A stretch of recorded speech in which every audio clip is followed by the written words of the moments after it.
ਸਤਿ ਸ਼੍ਰੀ ਅਕਾਲ। ਤੁਸੀਂ ਦੇਖ ਰਹੇ ਹੋ ਪੰਜਾਬ ਮਿਲ USA ਟੀਵੀ। ਮੈਂ ਹਾਂ ਪੰਕਜ। ਖਬਰਾਂ ਦੇ ਇਸ ਬੁਲੇਟਿਨ ਵਿੱਚ ਤੁਹਾਡਾ ਸਵਾਗਤ ਹੈ।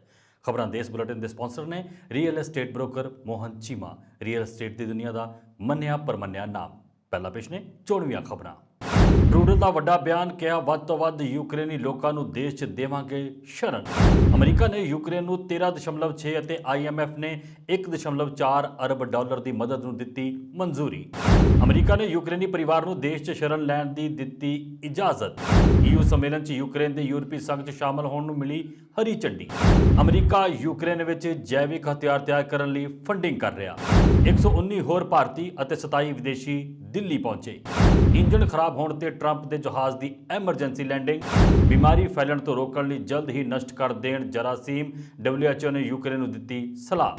ਨੇਪਾਲ ਦੀ ਟਰਾਂਸਜੈਂਡਰ ਕਾਰਕੁਨ ਨੂੰ ਮਿਲੇਗਾ ਇੰਟਰਨੈਸ਼ਨਲ ਵੂਮਨ ਆਫ ਕਰੇਜ ਪੁਰਸਕਾਰ। ਰੂਸ ਯੂਕਰੇਨ ਜੰਗ ਅੱਜ ਵੀ ਜਾਰੀ। ਰੂਸ ਨੇ ਸੁਰੱਖਿਅਤ ਲਾਂਘੇ ਦਾ ਕੀਤਾ ਵਾਅਦਾ। ਯੂਕਰੇਨ ਨੇ ਲਾਂਘੇ ਤੇ ਹਮਲੇ ਦਾ ਲਾਇਆ ਦੋਸ਼। ਕੀਵ ਨੇੜੇ ਪਹੁੰਚ ਰਹੀਆਂ ਹਨ ਰੂਸੀ ਫੌਜਾਂ। ਅਮਰੀਕੀ ਰੱਖਿਆ ਅਧਿਕਾਰੀ। ਚੀਨ ਦੇ ਪ੍ਰਧਾਨ ਮੰਤਰੀ ਨੇ ਯੂਕਰੇਨ ਦੀ ਸਥਿਤੀ ਤੇ ਜਤਾਈ ਚਿੰਤਾ। ਰੂਸ ਤੇ ਪਾਬੰਦੀਆਂ ਨੂੰ ਦੱਸਿਆ ਗਲਤ। ਆਪ ਦੀ ਬੰਪਰ ਜਿੱਤ ਤੋਂ ਬਾਅਦ ਨਵੀਂ ਸਰਕਾਰ ਦੇ ਗਠਨ ਤੇ ਚਰਚਾ ਹੋ ਗਈ ਤੇਜ਼। ਤੇ ਹੁਣ ਇਹਨਾਂ ਖਬਰਾਂ ਦਾ ਵਿਸਥਾਰ।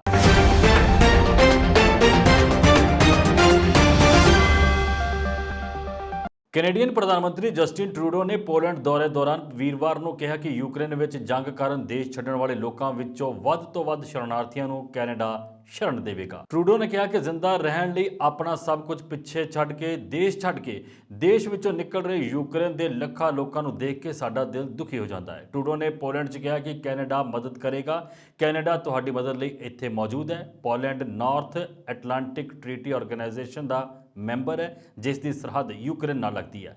24 ਫਰਵਰੀ ਨੂੰ ਰੂਸੀ ਫੌਜਾਂ ਦੇ ਯੂਕਰੇਨ ਤੇ ਹਮਲਾ ਕਰਨ ਤੋਂ ਬਾਅਦ ਲਗਭਗ 15 ਲੱਖ ਲੋਕਾਂ ਨੇ ਪੋਲੈਂਡ ਵਿੱਚ ਸ਼ਰਨ ਲਈ ਹੈ। ਪੋਲੈਂਡ ਦੇ ਰਾਸ਼ਟਰਪਤੀ ਆਂਦਰੇਸ ਡੂਡਾ ਅਤੇ ਪ੍ਰਧਾਨ ਮੰਤਰੀ ਮੈਟਿਊਸ ਜੈਕਬ ਮੋਰਾਵਿਕੀ ਨਾਲ ਗੱਲਬਾਤ ਦੌਰਾਨ ਟਰੂਡੋ ਨੇ ਸ਼ਰਨਾਰਥੀਆਂ ਨੂੰ ਪਨਾਹ ਦੇਣ ਲਈ ਪੋਲੈਂਡ ਦੀ ਮਦਦ ਦੀ ਪੇਸ਼ਕਸ਼ ਕੀਤੀ। ਉਹਨਾਂ ਨੇ ਯੂਕਰੇਨ ਦਾ ਸਮਰਥਨ ਕਰਨ ਤੇ ਰੂਸ ਤੇ ਸਖਤ ਪਾਬੰਦੀਆਂ ਨੂੰ ਜਾਰੀ ਰੱਖਣ ਦੇ ਤਰੀਕਿਆਂ ਤੇ ਵੀ ਚਰਚਾ ਕੀਤੀ। ਟਰੂਡੋ ਨੇ ਵਾਰਸਾ ਵਿੱਚ ਅਮਰੀਕੀ ਉਪ ਰਾਸ਼ਟਰਪਤੀ ਕਮਲਾ ਹੈਰਿਸ ਨਾਲ ਵੀ ਮੁਲਾਕਾਤ ਕੀਤੀ। ਟਰੂਡੋ ਨੇ ਕਿਹਾ ਕਿ ਉਹਨਾਂ ਦੀ ਸਰਕਾਰ ਸ਼ਰਨਾਰਥੀਆਂ ਨੂੰ ਕੈਨੇਡਾ ਆਉਣ ਦੀ ਇਜਾਜ਼ਤ ਦੇਣ ਲਈ ਇਮੀਗ੍ਰੇਸ਼ਨ ਪ੍ਰਕਿਰਿਆਵਾਂ ਨੂੰ ਤੇਜ਼ ਕਰ ਰਹੀ ਹੈ, ਜਿੱਥੇ ਯੂਕਰੇਨੀ ਮੂਲ ਦੇ ਬਹੁਤ ਸਾਰੇ ਲੋਕ ਰਹਿੰਦੇ ਨੇ। ਟਰੂਡੋ ਨੇ ਡੂਡਾ ਨਾਲ ਸੰਯੁਕਤ ਪੱਤਰਕਾਰ ਸੰਮੇਲਨ ਵਿੱਚ ਕਿਹਾ ਕਿ ਉਹ ਜਦੋਂ ਇੱਥੇ ਆਉਣਗੇ ਅਸੀਂ ਉਹਨਾਂ ਨੂੰ ਪੜ੍ਹਨ, ਕੰਮ ਕਰਨ ਦੀ ਇਜਾਜ਼ਤ ਦੇਵਾਂਗੇ, ਜਦੋਂ ਕਿ ਬਹੁਤ ਸਾਰੇ ਉਮੀਦ ਕਰਨਗੇ ਕਿ ਉਹ ਸੰਘਰਸ਼ ਖਤਮ ਹੋਣ ਤੋਂ ਬਾਅਦ ਯੂਕਰੇਨ ਵਾਪਸ ਆਉਣ ਦੇ ਯੋਗ ਹੋਣਗੇ। ਉੱਥੇ ਬਹੁਤ ਸਾਰੇ ਕੈਨੇਡਾ ਵਰਗੇ ਦੇਸ਼ਾਂ ਵਿੱਚ ਅੱਗੇ ਦੀ ਜ਼ਿੰਦਗੀ ਜਿਉਣਾ ਚਾਹੁਣਗੇ ਅਤੇ ਅਸੀਂ ਵੱਧ ਤੋਂ ਵੱਧ ਲੋਕਾਂ ਨੂੰ ਸ਼ਰਨ ਦੇਵਾਂਗੇ। ਟਰੂਡੋ ਨੇ ਕਿਹਾ ਕਿ ਕੈਨੇਡਾ ਮਨੁੱਖੀ ਦੁਖਾਂਤ ਲਈ ਜ਼ਿੰਮੇਵਾਰ ਰੂਸੀ ਨੇਤਾਵਾਂ, ਖਾਸ ਕਰਕੇ ਰਾਸ਼ਟਰਪਤੀ ਵਲਾਦੀਮੀਰ ਪੁਤਿਨ ਨੂੰ ਹੇਗ ਸਥਿਤ ਅੰਤਰਰਾਸ਼ਟਰੀ ਅਪਰਾਧਿਕ ਅਦਾਲਤ ਦੇ ਸਾਹਮਣੇ ਲਿਆਉਣ ਵਿੱਚ ਸਰਗਰਮੀ ਨਾਲ ਮਦਦ ਕਰੇਗਾ। ਅਮਰੀਕੀ ਪ੍ਰਤੀਨਿਧੀ ਸਭਾ ਨੇ 1500 ਅਰਬ ਡਾਲਰ ਦਾ ਫੰਡ ਮੁਹੱਈਆ ਕਰਨ ਵਾਲੀਆਂ ਸੰਘੀ ਏਜੰਸੀਆਂ ਬਿੱਲ ਦੇ ਤਹਿਤ ਜੰਗ ਪ੍ਰਭਾਵਿਤ ਯੂਕਰੇਨ ਅਤੇ ਉਸ ਦੇ ਯੂਰਪੀ ਸਹਿਯੋਗੀਆਂ ਨੂੰ 13.6 ਅਰਬ ਡਾਲਰ ਅਤੇ ਅੰਤਰਰਾਸ਼ਟਰੀ ਮੁਦਰਾ ਫੰਡ IMF ਨੇ 1.4 ਅਰਬ ਡਾਲਰ ਦੀ ਸਹਾਇਤਾ ਮੁਹੱਈਆ ਕਰਾਉਣ ਲਈ ਮਦਦ ਨੂੰ ਮਨਜ਼ੂਰੀ ਦੇ ਦਿੱਤੀ। ਡੈਮੋਕ੍ਰੈਟਿਕ ਪਾਰਟੀ ਨੇ ਕਈ ਘਰੇਲੂ ਪਹਿਲਾਂ ਲਈ ਫੰਡ ਹਾਸਲ ਕੀਤਾ। ਰਿਪਬਲਿਕਨ ਪਾਰਟੀ ਨੇ ਬਿੱਲ ਰਾਹੀਂ ਰੱਖਿਆ ਖਰਚ ਨੂੰ ਉਤਸ਼ਾਹ ਦਿੱਤਾ ਅਤੇ ਰੂਸ ਦੇ ਹਮਲੇ ਦਾ ਮੁਕਾਬਲਾ ਕਰਨ ਲਈ ਯੂਕਰੇਨ ਨੂੰ ਫੰਡ ਮੁਹੱਈਆ ਕਰਾਉਣ ਸੰਬੰਧੀ ਮਨਜ਼ੂਰੀ 'ਚ ਦੋਵਾਂ ਪਾਰਟੀਆਂ ਦਾ ਯੋਗਦਾਨ ਰਿਹਾ। ਅੰਤਰਰਾਸ਼ਟਰੀ ਮੁਦਰਾ ਫੰਡ ਦੇ ਕਾਰਜਕਾਰੀ ਬੋਰਡ ਨੇ ਤੁਰੰਤ ਵਿੱਤੀ ਪੋਸ਼ਣ ਦੀਆਂ ਜ਼ਰੂਰਤਾਂ ਨੂੰ ਪੂਰਾ ਕਰਨ ਅਤੇ ਜੰਗ ਦੇ ਆਰਥਿਕ ਪ੍ਰਭਾਵ ਨੂੰ ਘੱਟ ਕਰਨ 'ਚ ਮਦਦ ਕਰਨ ਲਈ ਰੈਪਿਡ ਫਾਈਨਾਂਸਿੰਗ ਇੰਸਟਰੂਮੈਂਟ RFI ਦੇ ਤਹਿਤ ਯੂਕਰੇਨ ਲਈ 1.4 ਅਰਬ ਡਾਲਰ ਦੀ ਮਦਦ ਦੇਣ ਨੂੰ ਮਨਜ਼ੂਰੀ ਦਿੱਤੀ ਹੈ। ਅਮਰੀਕੀ ਅਧਿਕਾਰੀਆਂ ਨੇ ਵੀਰਵਾਰ ਨੂੰ ਇੱਕ ਯੂਕਰੇਨੀ ਔਰਤ ਅਤੇ ਉਸਦੇ 3 ਬੱਚਿਆਂ ਨੂੰ ਦੇਸ਼ ਵਿੱਚ ਸ਼ਰਨ ਲੈਣ ਦੀ ਇਜਾਜ਼ਤ ਦਿੱਤੀ। ਬੁੱਧਵਾਰ ਨੂੰ ਔਰਤ ਨੂੰ ਬਾਈਡਨ ਪ੍ਰਸ਼ਾਸਨ ਦੀਆਂ ਵਿਆਪਕ ਪਾਬੰਦੀਆਂ ਦੇ ਤਹਿਤ ਅਮਰੀਕਾ ਵਿੱਚ ਦਾਖਲ ਹੋਣ ਤੋਂ ਇਨਕਾਰ ਕਰ ਦਿੱਤਾ ਗਿਆ ਸੀ। ਵੀਰਵਾਰ ਨੂੰ ਇੱਕ 34 ਸਾਲ ਦੀ ਔਰਤ ਅਤੇ ਉਸਦੇ 3 ਬੱਚੇ 6, 12 ਅਤੇ 14 ਸਾਲ ਦੇ ਸੈਨ ਡਿਏਗੋ ਵਿੱਚ ਸਾਰੀਆਂ ਰਸਮਾਂ ਪੂਰੀਆਂ ਕਰਨ ਲਈ ਦਾਖਲ ਹੋਏ। ਇਸ ਤੋਂ ਪਹਿਲਾਂ ਸੰਸਦ ਵਿੱਚ ਬਹੁਮਤ ਨੇਤਾ ਚੱਕ ਸ਼ੂਮਰ ਸਮੇਤ ਡੈਮੋਕ੍ਰੈਟਿਕ ਪਾਰਟੀ ਦੇ ਸੰਸਦ ਮੈਂਬਰਾਂ ਨੇ ਅਮਰੀਕਾ ਵਿੱਚ ਔਰਤ ਨੂੰ ਸ਼ਰਨ ਦੇਣ ਤੋਂ ਇਨਕਾਰ ਕਰਨ ਦੇ ਬਾਈਡਨ ਪ੍ਰਸ਼ਾਸਨ ਦੇ ਫੈਸਲੇ ਦੀ ਆਲੋਚਨਾ ਕੀਤੀ।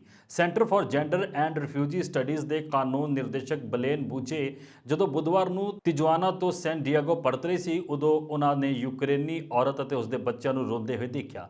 ਚਾਰੋਂ ਉਸ ਸਮੇਂ ਬਹੁਤ ਚਿੰਤਤ ਲੱਗ ਰਹੇ ਸਨ। ਬੁਕੇ ਹੈਤੀ ਪ੍ਰਵਾਸੀਆਂ ਦੀ ਮਦਦ ਕਰਨ ਲਈ ਤਿਜੁਆਨਾ ਗਈ ਸੀ। ਉਹਨਾਂ ਦੇ ਟਵੀਟਸ ਅਤੇ ਸੰਬੰਧਿਤ ਮੀਡੀਆ ਰਿਪੋਰਟਾਂ ਨੇ ਕੋਵਿਡ-19 ਫੈਲਣ ਨੂੰ ਰੋਕਣ ਦੀ ਜ਼ਰੂਰਤ ਦਾ ਹਵਾਲਾ ਦਿੰਦੇ ਹੋਏ ਪਨਾਹ ਮੰਗਣ ਵਾਲਿਆਂ ਨੂੰ ਦੇਸ਼ ਵਿੱਚ ਦਾਖਲ ਹੋਣ ਦੀ ਆਗਿਆ ਦੇਣ ਤੋਂ ਇਨਕਾਰ ਕਰਨ ਦੇ ਪਿਛਲੇ ਟਰੰਪ ਪ੍ਰਸ਼ਾਸਨ ਦੇ ਆਦੇਸ਼ ਦੀ ਦੁਬਾਰਾ ਆਲੋਚਨਾ ਕੀਤੀ। ਇਹ ਹੁਕਮ ਟਾਈਟਲ 42 ਵਜੋਂ ਜਾਣਿਆ ਜਾਂਦਾ ਹੈ। ਵੱਧਦੀ ਆਲੋਚਨਾ ਦੇ ਵਿਚਕਾਰ ਬਾਈਡਨ ਪ੍ਰਸ਼ਾਸਨ ਨੇ ਆਪਣੇ ਫੈਸਲੇ ਨੂੰ ਉਲਟਾ ਦਿੱਤਾ। ਆਖਿਰਕਾਰ ਯੂਕਰੇਨੀ ਔਰਤ ਤੇ ਉਸਦੇ ਬੱਚਿਆਂ ਨੂੰ ਅਮਰੀਕਾ ਵਿੱਚ ਸ਼ਰਨ ਦੀ ਆਗਿਆ ਦਿੱਤੀ ਗਈ ਹੈ। रूस ਅਤੇ ਯੂਕਰੇਨ ਵਿਚਾਲੇ ਭਿਆਨਕ ਜੰਗ ਜਾਰੀ ਹੈ। ਇਸ ਵਿਚਕਾਰ ਲਿਥੁਆਨੀਆ ਦੇ ਰਾਸ਼ਟਰਪਤੀ ਗਿਟਾਨਸ ਨੌਸੰਦੇ ਨੇ ਕਿਹਾ ਕਿ ਯੂਰਪੀ ਸੰਘ ਵਿੱਚ ਸ਼ਾਮਿਲ ਮੈਂਬਰ ਦੇਸ਼ਾਂ ਦੇ ਨੇਤਾਵਾਂ ਨੇ ਵਰਸੇਲਜ਼ ਵਿੱਚ ਚੱਲ ਰਹੇ ਸਿਖਰ ਸੰਮੇਲਨ ਦੌਰਾਨ ਯੂਕਰੇਨ ਦੇ ਯੂਨੀਅਨ ਵਿੱਚ ਸ਼ਾਮਿਲ ਹੋਣ ਨੂੰ ਹਰੀ ਝੰਡੀ ਦੇ ਦਿੱਤੀ। ਨੌਸੇਡਾ ਨੇ ਟਵੀਟ ਕੀਤਾ ਕਿ ਵਰਸੇਲਜ਼ ਵਿਖੇ ਇੱਕ ਇਤਿਹਾਸਕ ਰਾਤ 5 ਘੰਟੇ ਦੀ ਗੰਭੀਰ ਚਰਚਾ ਤੋਂ ਬਾਅਦ ਯੂਰਪੀ ਸੰਘ ਦੇ ਨੇਤਾ ਯੂਕਰੇਨ ਦੇ ਯੂਰਪੀਅਨ ਯੂਨੀਅਨ ਵਿੱਚ ਦਾਖਲੇ ਲਈ ਸਹਿਮਤ ਹੋ ਗਏ ਹਨ। ਯੂਕਰੇਨ ਨੂੰ ਸ਼ਾਮਿਲ ਕੀਤੇ ਜਾਣ ਦੀ ਤਿਆਰੀ ਸ਼ੁਰੂ ਹੋ ਗਈ ਹੈ। ਹੁਣ ਇਸ ਕੰਮ ਨੂੰ ਤੇਜ਼ੀ ਨਾਲ ਪੂਰਾ ਕਰਨ ਦੀ ਜ਼ਿੰਮੇਵਾਰੀ ਯੂਕਰੇਨ ਅਤੇ ਸਾਡੇ 'ਤੇ ਹੈ। ਬਹਾਦਰ ਯੂਕਰੇਨੀ ਰਾਸ਼ਟਰ ਇਹ ਜਾਣਨ ਦਾ ਹੱਕਦਾਰ ਹੈ ਕਿ ਉਹਨਾਂ ਦਾ ਯੂਰਪੀਅਨ ਯੂਨੀਅਨ ਵਿੱਚ ਸਵਾਗਤ ਹੈ। रूस ने दावा किया कि अमरीका यूक्रेन में जैविक हथियार तैयार करने लिए फंडिंग कर रहा है। इस संबंधी रूस ने संयुक्त राष्ट्र सुरक्षा परिषद में एक एमरजेंसी बैठक बुलाने की बेनती भी की है, जिसनों संयुक्त राष्ट्र द्वारा स्वीकार कर लिया गया है। शुक्रवार को होने जारी इस बैठक च रूस के जैविक हथियारों वाले दावे पर चर्चा की जाएगी, जिस बारे पश्चिमी देशों का कहना है कि वह आप यूक्रेन में जैविक और रसायनिक हथियारों की अपनी संभावित भविखी वरतों को जायज़ ठहराने लिए यह इल्ज़ाम लगा रहा है। इस तो पहला यूक्रेन के राष्ट्रपति ने इस गल तो इनकार किया कि यूक्रेन अजिहे किसी भी हथियार का उत्पादन कर रहा है और उन्होंने रूस से इल्ज़ाम लगाया कि वह यूक्रेन के नागरिकों से उन्होंने वरतों करने की तैयारी कर रहा है। ਭਾਰਤੀ ਹਵਾਈ ਸੈਨਾ ਦਾ ਜਹਾਜ਼ ਅੱਜ ਸਵੇਰੇ ਰੋਮਾਨੀਆ ਦੀ ਰਾਜਧਾਨੀ ਬੁਖਾਰੇਸਟ ਤੋਂ ਇੱਥੇ ਹਿੰਡਨ 에ਅਰਬੇਸ ਤੇ ਪਹੁੰਚਿਆ, ਜਿਸ 'ਚ 119 ਭਾਰਤੀ ਅਤੇ 27 ਵਿਦੇਸ਼ੀ ਸਵਾਰ ਸਨ। ਇਹ ਭਾਰਤੀ ਹਵਾਈ ਫੌਜ ਦੀ 17ਵੀਂ ਉਡਾਣ ਸੀ ਜੋ ਯੂਕਰੇਨ 'ਚ ਫਸੇ ਲੋਕਾਂ ਨੂੰ ਵਤਨ ਲੈ ਕੇ ਪਹੁੰਚੀ। ਯੂਕਰੇਨ 'ਚ ਜੰਗ ਲੱਗਣ ਮਗਰੋਂ ਭਾਰਤ ਵੱਲੋਂ ਆਪਣੇ ਨਾਗਰਿਕਾਂ ਨੂੰ ਰੋਮਾਨੀਆ, ਹੰਗਰੀ, ਸਲੋਵਾਕੀਆ ਅਤੇ ਪੋਲੈਂਡ ਤੋਂ ਵਤਨ ਲਿਆਂਦਾ ਗਿਆ ਹੈ, ਕਿਉਂਕਿ ਯੂਕਰੇਨੀ ਹਵਾਈ ਖੇਤਰ 24 ਫਰਵਰੀ ਤੋਂ ਬੰਦ ਪਿਆ ਹੈ। ਭਾਰਤੀ ਹਵਾਈ ਸੈਨਾ ਦੀ ਉਡਾਣ C-17 ਅੱਜ ਤੜਕੇ ਕਰੀਬ 5:40 ਤੇ ਪਹੁੰਚੀ। ਵਿਦੇਸ਼ ਰਾਜ ਮੰਤਰੀ ਰਾਜਕੁਮਾਰ ਰੰਜਨ ਸਿੰਘ ਨੇ 에ਅਰਬੇਸ ਤੇ ਭਾਰਤੀਆਂ ਅਤੇ ਵਿਦੇਸ਼ੀਆਂ ਦਾ ਸਵਾਗਤ ਕੀਤਾ। ਅਮਰੀਕਾ ਦੇ ਸਾਬਕਾ ਰਾਸ਼ਟਰਪਤੀ ਡੋਨਾਲਡ ਟਰੰਪ ਨੂੰ ਲਿਜਾ ਰਹੇ ਇੱਕ ਜਹਾਜ਼ ਦਾ ਇੰਜਣ ਬੀਤੇ ਦਿਨੀ ਮੈਕਸੀਕੋ ਦੀ ਖਾੜੀ ਦੇ ਉੱਪਰ ਖਰਾਬ ਹੋ ਗਿਆ। ਇਸ ਦੇ ਕਾਰਨ ਜਹਾਜ਼ ਨੂੰ ਨਿਊ ਓਰਲੀਅਨਜ਼ ਵਿੱਚ ਐਮਰਜੈਂਸੀ ਲੈਂਡਿੰਗ ਲਈ ਮਜਬੂਰ ਹੋਣਾ ਪਿਆ। ਬੁੱਧਵਾਰ ਨੂੰ ਘਟਨਾ ਤੋਂ ਵਾਕਿਫ ਇੱਕ ਅਧਿਕਾਰੀ ਨੇ ਨਾ ਦੱਸਣ ਦੀ ਸ਼ਰਤ ਤੇ ਇਸ ਦੀ ਪੁਸ਼ਟੀ ਕੀਤੀ। ਅਧਿਕਾਰੀ ਦੇ ਮੁਤਾਬਿਕ ਇੰਜਣ ਖਰਾਬ ਹੋਣ ਦੀ ਇਹ ਘਟਨਾ ਸ਼ਨੀਵਾਰ ਰਾਤ 11 ਵਜੇ ਤੋਂ ਕੁਝ ਦੇਰ ਪਹਿਲਾਂ ਉਦੋਂ ਹੋਈ ਜਦੋਂ ਟਰੰਪ ਨਿਊ ਓਰਲੀਅਨਜ਼ ਵਿੱਚ ਰਿਪਬਲਿਕਨ ਪਾਰਟੀ ਦੀ ਰਾਸ਼ਟਰੀ ਕਮੇਟੀ ਦੇ ਚੰਦਾ ਪ੍ਰੋਗਰਾਮ ਵਿੱਚ ਸ਼ਿਰਕਤ ਕਰਨ ਤੋਂ ਬਾਅਦ ਇੱਕ ਦਾਨਦਾਤਾ ਦੇ ਨਿੱਜੀ ਜਹਾਜ਼ ਤੋਂ ਫਲੋਰੀਡਾ ਸਟੇਟ ਸਥਿਤ ਆਪਣੇ ਮਾਰੀ-ਲਾਗੋ ਰਿਹਾਇਸ਼ ਪਰਤ ਰਹੇ ਸਨ। WHO ਨੇ ਯੂਕਰੇਨ ਨੂੰ ਸਲਾਹ ਦਿੱਤੀ ਹੈ ਕਿ ਉਹ ਜਰਾਸੀਮ ਨੂੰ ਨਸ਼ਟ ਕਰ ਦੇਣ, ਕਿਉਂਕਿ ਇਸ ਨਾਲ ਬਿਮਾਰੀ ਦੇ ਫੈਲਣ ਦਾ ਖਤਰਾ ਵੱਧ ਹੈ। WHO ਨੇ ਆਪਣੀ ਇਸ ਸਲਾਹ 'ਚ ਇਹ ਵੀ ਕਿਹਾ ਕਿ ਖਤਰੇ ਦੀ ਸਥਿਤੀ ਨੂੰ ਦੇਖਦੇ ਹੋਏ ਪਬਲਿਕ ਹੈਲਥ ਲੈਬ 'ਚ ਮੌਜੂਦ ਖਤਰਨਾਕ ਜਰਾਸੀਮ ਨੂੰ ਜਲਦ ਨਸ਼ਟ ਕਰ ਦੇਣ। ਇਸ ਦੀ ਮੌਜੂਦਗੀ ਲੋਕਾਂ ਨੂੰ ਬਿਮਾਰ ਕਰ ਸਕਦੀ ਹੈ। ਬਾਇਓ ਸਿਕਿਉਰਿਟੀ ਮਾਹਰਾਂ ਦਾ ਕਹਿਣਾ ਹੈ ਕਿ ਯੂਕਰੇਨ 'ਚ ਜਿਸ ਤਰ੍ਹਾਂ ਰੂਸ ਬੰਬਾਰੀ ਕਰ ਰਿਹਾ ਹੈ ਤੇ ਰੂਸੀ ਫੌਜਾਂ ਯੂਕਰੇਨ ਦੇ ਵੱਖ-ਵੱਖ ਖੇਤਰਾਂ 'ਚ ਸ਼ਾਮਲ ਹੋ ਰਹੀਆਂ ਨੇ, ਅਜਿਹੇ 'ਚ ਜਰਾਸੀਮ ਨਾਲ ਲੋਕਾਂ 'ਚ ਬਿਮਾਰੀ ਦਾ ਖਤਰਾ ਹੋਰ ਵੀ ਵੱਧ ਜਾਂਦਾ ਹੈ। ਇਸ ਲਈ ਅਜਿਹੇ ਹੀ ਹਰ ਇੱਕ ਥਾਂ ਨੂੰ ਨਸ਼ਟ ਕਰ ਦੇਣ ਦੀ ਲੋੜ ਹੈ ਜਿੱਥੇ ਇਹ ਮੌਜੂਦ। ਜ਼ਿਕਰਯੋਗ ਹੈ ਕਿ ਦੂਸਰੇ ਦੇਸ਼ਾਂ ਵਾਂਗ ਯੂਕਰੇਨ 'ਚ ਵੀ ਜਾਨਵਰਾਂ ਤੇ ਹੋਣ ਵਾਲੇ ਪ੍ਰਭਾਵ ਨੂੰ ਦੇਖਣ ਲਈ ਕਈ ਲੈਬਸ ਬਣੀਆਂ ਹੋਈਆਂ ਨੇ। ਇਸ ਨੂੰ ਕਈ ਲੈਬਸ ਲਈ ਅਮਰੀਕਾ ਤੋਂ ਵੀ ਮਦਦ ਮਿਲੀ ਹੈ। ਹਾਲ 'ਚ ਹੀ ਕਰੋਨਾ ਮਹਾਮਾਰੀ ਦੀ ਜਾਂਚ ਤੇ ਇਸ ਦੇ ਪ੍ਰਭਾਵਾਂ ਨੂੰ ਦੇਖਣ ਲਈ ਬਣਾਈਆਂ ਲੈਬਸ ਲਈ ਵੀ ਅਮਰੀਕਾ ਦੀ ਮਦਦ ਲਈ ਗਈ। ਯੂਕਰੇਨ ਨੂੰ WHO ਦੀ ਸਹਾਇਤਾ ਅਤੇ ਰੂਸ ਦੇ ਹਮਲਿਆਂ ਤੋਂ ਪੈਦਾ ਹੋਏ ਖਤਰੇ ਬਾਰੇ ਇੱਕ ਸਵਾਲ ਦੇ ਜਵਾਬ ਵਿੱਚ ਸੰਗਠਨ ਨੇ ਈਮੇਲ ਰਾਹੀਂ ਕਿਹਾ ਕਿ ਉਹ ਲੰਬੇ ਸਮੇਂ ਤੋਂ ਯੂਕਰੇਨ ਦੀਆਂ ਪਬਲਿਕ ਹੈਲਥ ਲੈਬਸ ਨਾਲ ਮਿਲ ਕੇ ਕੰਮ ਕਰ ਰਿਹਾ ਹੈ। ਇਸ ਦਾ ਉਦੇਸ਼ ਕਿਸੇ ਵੀ ਜਰਾਸੀਮ ਦੇ ਲੀਕ ਹੋਣ ਕਾਰਨ ਹੋਣ ਵਾਲੇ ਨੁਕਸਾਨ ਨੂੰ ਰੋਕਣਾ ਹੈ। ਇਸ ਕੰਮ 'ਚ ਯੂਕਰੇਨ ਵੱਲੋਂ ਦਿੱਤੇ ਸਹਿਯੋਗ ਕਾਰਨ ਸੰਸਥਾ ਨੇ ਕਿਸੇ ਵੀ ਅਣਸੁਖਾਵੀ ਘਟਨਾ ਨੂੰ ਰੋਕਣ ਲਈ ਜਰਾਸੀਮ ਨੂੰ ਤੁਰੰਤ ਨਸ਼ਟ ਕਰਨ ਦੀ ਸਲਾਹ ਦਿੱਤੀ ਹੈ। ਸੰਸਥਾ ਵੱਲੋਂ ਦਿੱਤੀ ਗਈ ਐਡਵਾਈਜ਼ਰੀ ਵਿੱਚ ਇਹ ਵੀ ਕਿਹਾ ਗਿਆ ਹੈ ਕਿ ਇਹ ਕਿਸੇ ਨੂੰ ਵੀ ਨਾ ਦਿੱਤੀ ਜਾਵੇ ਅਤੇ ਨਾ ਹੀ ਕਿਤੇ ਰੱਖੀ ਜਾਵੇ। ਹਾਲਾਂਕਿ ਇਸ ਸਬੰਧ 'ਚ ਯੂਕਰੇਨ ਵੱਲੋਂ ਅਜੇ ਤੱਕ ਕੋਈ ਪ੍ਰਤੀਕਿਰਿਆ ਨਹੀਂ ਦਿੱਤੀ ਗਈ ਹੈ। ਏਜੰਸੀ ਨੇ ਇਸ ਸਬੰਧ 'ਚ ਅਮਰੀਕਾ 'ਚ ਯੂਕਰੇਨ ਦੇ ਦੂਤਾਵਾਸ ਤੋਂ ਜਵਾਬ ਲੈਣ ਦੀ ਕੋਸ਼ਿਸ਼ ਕੀਤੀ ਸੀ। नेपाल की ट्रांसजेंडर कारकुन भूमिका श्रेष्ठ ਨੂੰ LGBTI ਭਾਈਚਾਰੇ ਦੇ ਜੀਵਨ ਵਿੱਚ ਸੁਧਾਰ ਲਈ ਉਹਨਾਂ ਦੇ ਸਮਰਪਣ ਲਈ ਅਮਰੀਕੀ ਵਿਦੇਸ਼ੀ ਵਿਭਾਗ ਦਾ ਵਕਾਰੀ International woman of courage IWOC ਪੁਰਸਕਾਰ 2022 ਦਿੱਤੇ ਜਾਣ ਦਾ ਐਲਾਨ ਕੀਤਾ ਗਿਆ ਹੈ। ਇਹ ਲਗਾਤਾਰ ਦੂਜਾ ਸਾਲ ਹੈ ਜਦੋਂ ਕਿਸੇ ਨੇਪਾਲੀ ਨਾਗਰਿਕ ਨੂੰ ਇਹ ਪੁਰਸਕਾਰ ਦਿੱਤਾ ਗਿਆ ਹੈ। ਪਿਛਲੇ ਸਾਲ ਮੁਸਕਾਨ ਖਾਤੂਨ ਨੂੰ ਤੇਜ਼ਾਬ ਹਮਲਿਆਂ ਖਿਲਾਫ ਉਹਨਾਂ ਦੇ ਕੰਮ ਲਈ ਪੁਰਸਕਾਰ ਦਿੱਤਾ ਗਿਆ ਸੀ। ਇੱਥੇ ਅਮਰੀਕੀ ਦੂਤਘਰ ਦੇ ਬਿਆਨ ਮੁਤਾਬਕ ਅਮਰੀਕੀ ਵਿਦੇਸ਼ ਮੰਤਰੀ ਐਂਟਨੀ ਬਲਿੰਕਨ ਇੱਕ ਆਨਲਾਈਨ ਸਮਾਰੋਹ ਵਿੱਚ ਸਾਲਾਨਾ IWOC ਪੁਰਸਕਾਰਾਂ ਨੂੰ ਦਿੱਤੇ ਜਾਣ ਸੰਬੰਧੀ ਇੱਕ ਪ੍ਰੋਗਰਾਮ ਦੀ ਮੇਜ਼ਬਾਨੀ ਕਰਨਗੇ। ਅਮਰੀਕੀ ਪ੍ਰਥਮ ਮਹਿਲਾ ਡਾਕਟਰ ਜਿਲ ਬਾਈਡਨ 14 ਮਾਰਚ ਨੂੰ ਪ੍ਰੋਗਰਾਮ ਦੌਰਾਨ ਆਪਣਾ ਸੰਬੋਧਨ ਦੇਵੇਗੀ। ਟਰਾਂਸਜੈਂਡਰ ਕਾਰਕੁਨ ਸ੍ਰੇਸ਼ਠ ਨੇ ਲਿੰਗੀ ਘੱਟ ਗਿਣਤੀ ਅਧਿਕਾਰਾਂ ਅਤੇ ਸਮਾਜਿਕ ਨਿਆਂ ਦੀ ਵਕਾਲਤ ਕੀਤੀ। ਰੂਸ ਯੂਕਰੇਨ ਜੰਗ ਤੀਜੇ ਹਫ਼ਤੇ ਵੀ ਜਾਰੀ ਹੈ। ਇਸ ਦੌਰਾਨ ਰੂਸ ਨੇ ਯੂਕਰੇਨ ਤੋਂ ਰੂਸ ਤੱਕ ਰੋਜ਼ਾਨਾ ਮਨੁੱਖੀ ਗਲਿਆਰਾ ਖੋਲ੍ਹਣ ਦਾ ਐਲਾਨ ਕੀਤਾ ਹੈ। ਰੂਸ ਦੇ ਰੱਖਿਆ ਮੰਤਰਾਲੇ ਅਨੁਸਾਰ ਹੁਣ ਹਰ ਰੋਜ਼ ਸਵੇਰੇ 10 ਵਜੇ ਤੱਕ ਲੋਕ ਰੂਸ ਸੁਰੱਖਿਅਤ ਲਾਂਘੇ ਰਾਹੀਂ ਯੂਕਰੇਨ ਤੋਂ ਜਾ ਸਕਣਗੇ। ਦੂਜੇ ਪਾਸੇ ਯੂਕਰੇਨ ਦੇ ਰਾਸ਼ਟਰਪਤੀ ਜ਼ੈਲੈਂਸਕੀ ਨੇ ਰੂਸ ਤੇ ਮਾਰੀਉਪੋਲ 'ਚ ਸੁਰੱਖਿਆ ਲਾਂਘੇ ਤੇ ਹਮਲਾ ਕਰਨ ਦਾ ਦੋਸ਼ ਲਾਇਆ ਹੈ। ਦੱਸ ਦਈਏ ਕਿ 2 ਦਿਨਾਂ ਵਿੱਚ ਹੁਣ ਤੱਕ 1 ਲੱਖ ਲੋਕਾਂ ਨੂੰ ਸੁਰੱਖਿਅਤ ਬਾਹਰ ਕੱਢਿਆ ਗਿਆ ਹੈ। ਅਮਰੀਕੀ ਰਾਸ਼ਟਰਪਤੀ ਜੋ ਬਾਈਡਨ ਸ਼ੁੱਕਰਵਾਰ ਨੂੰ ਰੂਸ ਨਾਲ ਆਮ ਵਪਾਰਕ ਸਬੰਧਾਂ ਨੂੰ ਖਤਮ ਕਰਨ ਦੀ ਮੰਗ ਕਰਨਗੇ। ਬਾਈਡਨ ਯੂਕਰੇਨ ਤੇ ਰੂਸੀ ਹਮਲੇ ਕਾਰਨ ਦਰਾਮਦ ਤੇ ਟੈਰਿਫ ਵੀ ਵਧਾ ਸਕਦਾ ਹੈ। ਇਹ ਕਦਮ ਅਮਰੀਕਾ ਤੇ ਉਸ ਦੇ ਸਹਿਯੋਗੀਆਂ ਵੱਲੋਂ ਪੁਤਿਨ ਤੇ ਦੂਜੇ ਵਿਸ਼ਵ ਯੁੱਧ ਤੋਂ ਬਾਅਦ ਯੂਰਪ 'ਚ ਸਭ ਤੋਂ ਵੱਡੀ ਜੰਗ ਖਤਮ ਕਰਨ ਲਈ ਦਬਾਅ ਬਣਾਉਣ ਲਈ ਕੀਤਾ ਜਾਏਗਾ।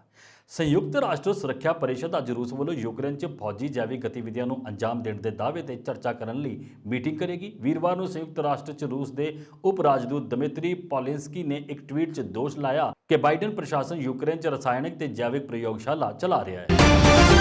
ਸੈਟੇਲਾਈਟ ਤਸਵੀਰਾਂ ਵਿੱਚ ਰਾਜਧਾਨੀ ਕੀਵ ਨੇੜੇ ਇੱਕ ਰੂਸੀ ਕਾਫਲੇ ਦੀਆਂ ਫੌਜਾਂ ਮੁੜ ਤੈਨਾਤ ਹੁੰਦੀਆਂ ਦਿਖਾਈ ਦਿੱਤੀਆਂ ਨੇ। ਸੰਭਾਵਤ ਤੌਰ ਤੇ ਇਹ ਰੂਸੀ ਸੈਨਿਕਾਂ ਦੇ ਰਾਜਧਾਨੀ ਵੱਲ ਵਧਣ ਦਾ ਸੰਕੇਤ ਦਿੰਦੀਆਂ ਹਨ। ਮੈਕਸਰ ਟੈਕਨੋਲੋਜੀਜ਼ ਦੇ ਅਨੁਸਾਰ ਕਾਫਲੇ ਨਾਲ ਆਖਰੀ ਵਾਰ ਨੇੜਲੇ ਐਂਟੋਨੋਵ ਹਵਾਈ ਅੱਡੇ ਦੇ ਉੱਤਰ ਪੱਛਮ ਵੱਲ ਦੇਖੇ ਗਏ ਹੁਣ ਆਲੇ ਦੁਆਲੇ ਦੇ ਕਸਬਿਆਂ ਵਿੱਚ ਚਲੇ ਗਏ ਹਨ।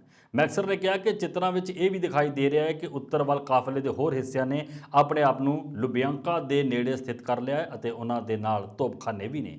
ਇਸ ਤੋਂ ਪਹਿਲਾਂ ਵੀਰਵਾਰ ਨੂੰ ਇੱਕ ਸੀਨੀਅਰ ਅਮਰੀਕੀ ਰੱਖਿਆ ਅਧਿਕਾਰੀ ਨੇ ਕਿਹਾ ਕਿ ਰੂਸੀ ਬਲ ਪਿਛਲੇ 24 ਘੰਟਿਆਂ 'ਚ ਕੀਵ ਦੇ 3 ਮੀਲ ਯਾਨੀ ਕਿ 5 ਕਿਲੋਮੀਟਰ ਹੋਰ ਨੇੜੇ ਆ ਗਏ ਨੇ। ਚੀਨ ਦੇ ਪ੍ਰਧਾਨ ਮੰਤਰੀ ਲੀ ਕੇਕਿਆਂਗ ਨੇ ਯੂਕਰੇਨ ਦੀ ਮੌਜੂਦਾ ਸਥਿਤੀ ਤੇ ਚਿੰਤਾ ਜ਼ਾਹਰ ਕਰਦੇ ਹੋਏ ਸ਼ੁੱਕਰਵਾਰ ਨੂੰ ਸ਼ਾਂਤੀ ਬਹਾਲ ਕਰਨ ਲਈ ਸਕਾਰਾਤਮਕ ਭੂਮਿਕਾ ਨਿਭਾਉਣ ਦੀ ਪੇਸ਼ਕਸ਼ ਕੀਤੀ। ਇਸ ਦੌਰਾਨ ਪ੍ਰਧਾਨ ਮੰਤਰੀ ਨੇ ਰੂਸ ਖਿਲਾਫ ਅਮਰੀਕਾ ਤੇ ਯੂਰਪੀਅਨ ਯੂਨੀਅਨ ਦੀਆਂ ਪਾਬੰਦੀਆਂ ਦਾ ਵਿਰੋਧ ਕਰਦੇ ਹੋਏ ਕਿਹਾ ਕਿ ਇਹ ਕੋਵਿਡ-19 ਗਲੋਬਲ ਮਹਾਮਾਰੀ ਦੇ ਪ੍ਰਭਾਵਾਂ ਤੋਂ ਉੱਭਰ ਰਹੀ ਵਿਸ਼ਵ ਅਰਥ ਵਿਵਸਥਾ ਨੂੰ ਨੁਕਸਾਨ ਪਹੁੰਚਾਉਣਗੀਆਂ। ਚੀਨ ਦੇ ਪ੍ਰਧਾਨ ਮੰਤਰੀ ਲੀ ਕੇਕਿਆਂਗ ਨੇ ਸਾਲਾਨਾ ਸੰਸਦ ਸੈਸ਼ਨ ਦੀ ਸਮਾਪਤੀ ਤੇ ਇੱਕ ਨਿਊਜ਼ ਕਾਨਫਰੰਸ 'ਚ ਕਿਹਾ ਕਿ ਚੀਨ ਨੇ ਯੂਕਰੇਨ ਵਿੱਚ ਵੱਡੇ ਮਾਨਵਤਾਵਾਦੀ ਸੰਕਟ ਨੂੰ ਰੋਕਣ ਲਈ ਬਹੁਤ ਜ਼ਿਆਦਾ ਸੰਜਮ ਦੀ ਮੰਗ ਕੀਤੀ ਹੈ। ਲੀ ਨੇ ਕਿਹਾ ਕਿ ਯੂਕਰੇਨ ਦੀ ਮੌਜੂਦਾ ਸਥਿਤੀ ਗੰਭੀਰ ਹੈ ਅਤੇ ਚੀਨ ਇਸ ਨੂੰ ਲੈ ਕੇ ਡੂੰਘੀ ਚਿੰਤਾ ਵਿੱਚ ਹੈ। ਰੂਸ ਦੇ 24 ਫਰਵਰੀ ਨੂੰ ਯੂਕਰੇਨ ਵਿੱਚ ਫੌਜੀ ਕਾਰਵਾਈ ਸ਼ੁਰੂ ਕਰਨ ਦੇ ਬਾਅਦ ਅਮਰੀਕਾ, ਯੂਰਪੀ ਸੰਘ ਅਤੇ ਸੰਬੰਧਿਤ ਦੇਸ਼ਾਂ ਨੇ ਰੂਸ ਨੂੰ ਅੰਤਰਰਾਸ਼ਟਰੀ ਬੈਂਕਿੰਗ ਪ੍ਰਣਾਲੀ ਸਵਿਫਟ ਤੋਂ ਉਸ ਦੇ ਵੱਖ ਕਰਨ ਸਮੇਤ ਲਗਭਗ ਸਾਰੇ ਖੇਤਰਾਂ ਵਿੱਚ ਉਸ ਖਿਲਾਫ ਸਖਤ ਪਾਬੰਦੀਆਂ ਲਗਾਈਆਂ ਨੇ।